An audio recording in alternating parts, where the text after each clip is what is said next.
यह है open drive rejection setup. तो ओपन ड्राइव रिजेक्शन सेटअप में क्या है, तो जैसे ही मार्केट ओपन होता है और ओपन होने के बाद अगर बुलिश कैंडल बनता है तो उसके बाद में आपको देखना है कि मार्केट क्या मूवमेंट कर रहा है, यानी कि मार्केट का प्राइस एक्शन आपको समझना है। यहाँ पे अगर देखते हैं आप, तो जैसे ही मार्केट अप ट्रेंड में ओपन हुआ, अप ट्रेंड में ओपन होने के बाद एक डोजी कैंडल बना।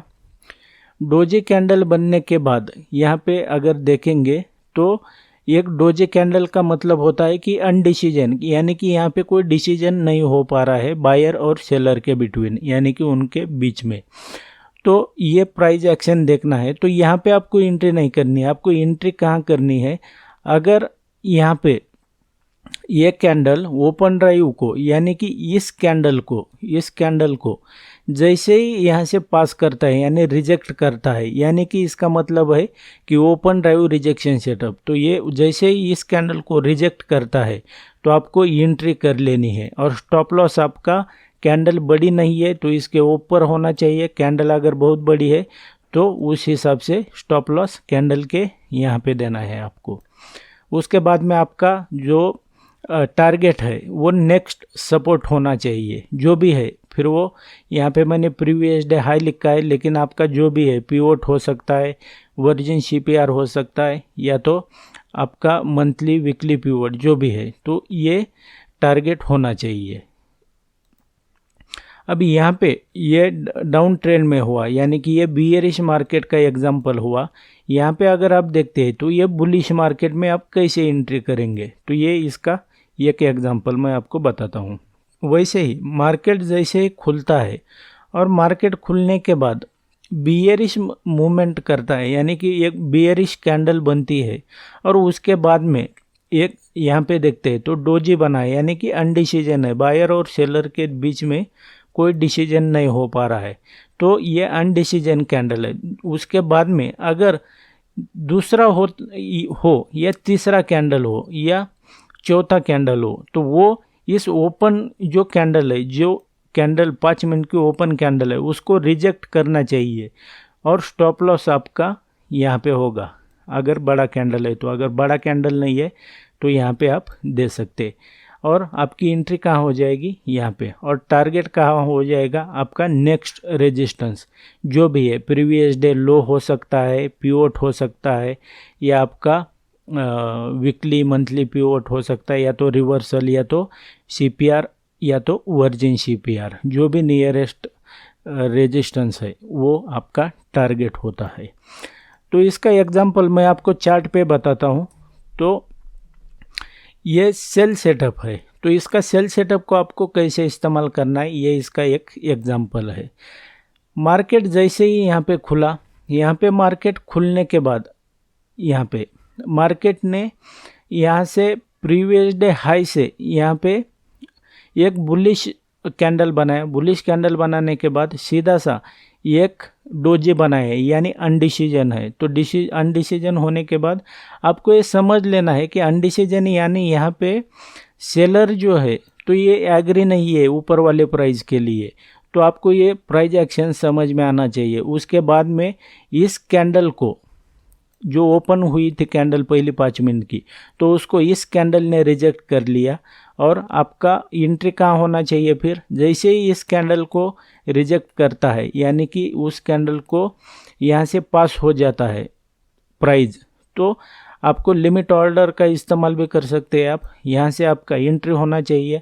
स्टॉप लॉस आपका बड़ा नहीं है तो यहाँ पे कर सकते हैं, या तो इस कैंडल के ऊपर कर सकते हैं। और जो टारगेट है तो आपका नियरेस्ट सपोर्ट जो भी है तो ये होना चाहिए। कम से कम आपका टारगेट 2% का होना चाहिए। जब भी लॉस करेंगे तो 1% का होना चाहिए।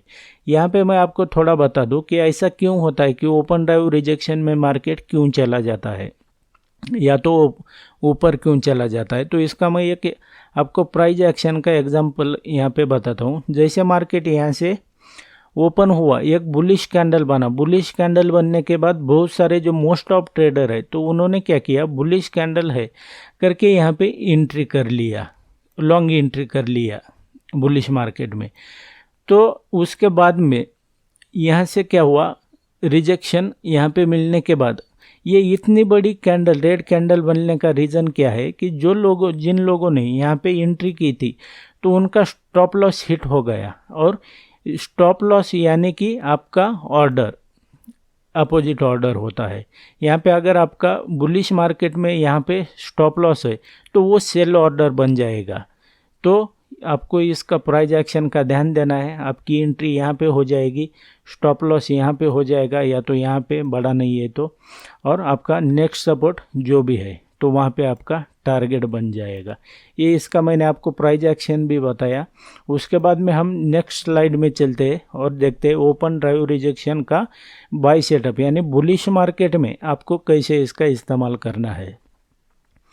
तो यहाँ पे अगर आप देखेंगे यहाँ पे तो आप ये समझ सकते हैं मैंने कि आपको सीपीआर का मीनिंग क्या होता है, सीपीआर नैरो होने का, वाइड होने का, यहाँ पे क्या मतलब होता है, इसके बारे में मैंने आपको बताया है।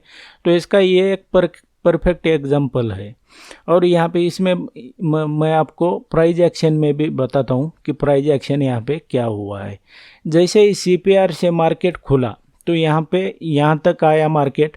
उसके बाद में जिन लोगों ने मार्केट बियरिश है करके यहाँ पे एंट्री की थी और स्टॉप लॉस यहाँ पे दिया था, उन लोगों ने यहाँ पे एग्जिट नहीं किया। तो ये सडनली एक बड़ी कैंडल बनने का क्या मतलब होता है, तो ये जिन लोगों के स्टॉप लॉस है तो इसको हिट कर देता है, यानी कि ये ट्रैप ट्रेडर जो है तो उनके स्टॉप लॉस जो है तो उनको ट्रैप कर देता है। दैट्स वाई यहाँ से पूरा दिन मार्केट जो है तो यहाँ से अप ट्रेंड में रहा है। तो इसका आप पूरा फ़ायदा ले सकते हैं। आपको बहुत बड़ा चांस होता है ऐसे ट्रेंडिंग मार्केट में। तो यहाँ पे आपको क्या करना है, जैसे ही जहाँ पे मार्केट ओपन हुआ वहाँ से अगर रिजेक्शन मिलता है तो आपको एंट्री कर लेनी है, वहाँ पे स्टॉप लॉस उसके नीचे देना है।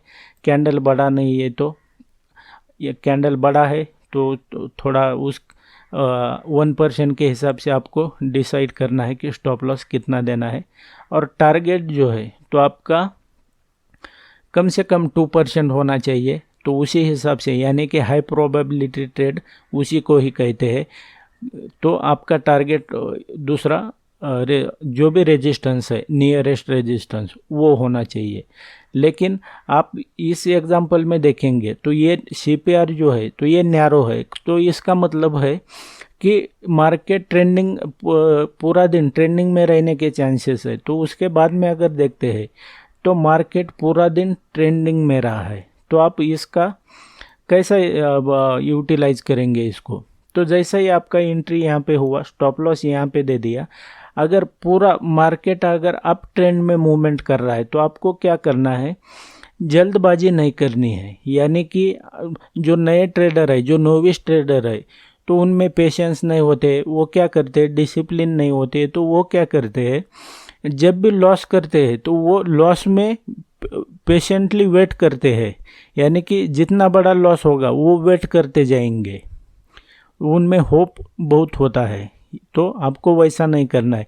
लूजिंग ट्रेड में ज़्यादा वेट नहीं करना है, लूजिंग ट्रेड को लूज होते हुए ज़्यादा देखना नहीं है। और जो भी आपका प्रॉफिटेबल ट्रेड है तो उसमें जल्दबाजी नहीं करनी है आपका प्रॉफिट बुक करने की। इस एग्जांपल में अगर देखते हैं तो आपने एंट्री यहाँ पे कर लिया, जो मार्केट है तो अप ट्रेंड में जा रहा है। तो आपको जैसे जैसे मार्केट अप ट्रेंड में जा रहा है तो आपको आपका स्टॉप लॉस जो है तो वो ट्रेल करते जाना है। यानी कि मार्केट ऊपर जाएगा तो यहाँ पे रेजिस्टेंस के नीचे यहाँ पे आपका स्टॉप लॉस लेना है। मार्केट यहाँ पे जाने के बाद, ऊपर जाने के बाद आपका स्टॉप लॉस यहाँ पे लेना है अप ट्रेंड में, अगर मार्केट ट्रेंडिंग में है तो इसके बाद में यहाँ पे गया, आपका स्टॉप लॉस यहाँ पे देना है। यानी कि आपको विनिंग ट्रेड में बाहर नहीं आना है, यानी कि विनिंग ट्रेड में प्रॉफिट बुक करने की जल्दबाजी नहीं करनी है। और लूजिंग ट्रेड में वेट नहीं करना है ज़्यादा लॉस होने का, आपको तुरंत कट हो जाना है। यानी कि ज़्यादा लॉस नहीं करना है, जो आपका डिफाइन 1% लॉस है, स्ट्रिक्ट स्टॉप लॉस इस्तेमाल करना है। तो आपको लूजिंग ट्रेड में वेट नहीं करना है और विनिंग ट्रेड में आपको जल्दबाजी नहीं करनी है बाहर आने की। तो इसको ध्यान में रख। तो दोस्तों वीडियो में बस इतना ही। आप भी अगर स्टॉक मार्केट के बारे में, ट्रेडिंग के बारे में डीप में सीखना चाहते हैं और आप अगर सच में प्रॉफिटेबल ट्रेडर बनना चाहते हैं, जिसमें मैं आपको pivot point, CPR, price action, इन सब के बारे में मैं आपको डीप में बताता हूँ। इसके अलावा मैं आपको risk management, lot sizing, trading psychology और मेरे जो 12 हाई प्रोबेबिलिटी पैटर्न और स्ट्रैटेजी है, ये मैं आपको फ्री में देता हूँ आप अगर मेरा कोर्स ज्वाइन करते हैं तो। अगर आप भी इंटरेस्टेड है सीखने के लिए तो आप मेरे चैनल पे जो अदर वीडियोज़ है उसे भी आप देख सकते हैं और डिस्क्रिप्शन में मैंने इसका लिंक दिया हुआ है, उसके ऊपर क्लिक करके आप इसकी डिटेल चेक कर सकते हैं। मुझे व्हाट्सएप या तो ईमेल पे कांटेक्ट कर सकते हैं। यहाँ तक वीडियो देखने के लिए आपका बहुत बहुत धन्यवाद।